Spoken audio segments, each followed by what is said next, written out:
Ce qui s'est passé en Russie le 1er juin 2025 pourrait avoir redéfini la guerre telle qu'on la connaît. L'Ukraine a fait passer clandestinement en Russie 117 drones cachés dans le plafond de conteneurs de transport. Les toits des conteneurs ont ensuite été ouverts à distance pour libérer les drones qui ont bombardé des aérodromes en territoire russe, très loin derrière les lignes, parfois même à plus de 4000 km de la frontière ukrainienne. C'est du jamais vu.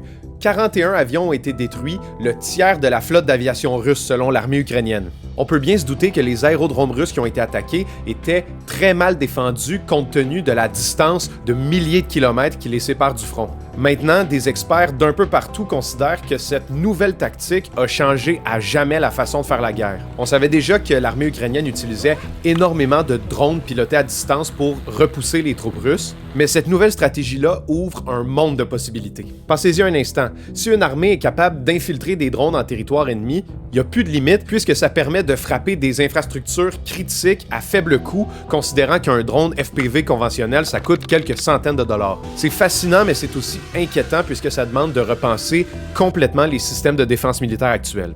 Salut!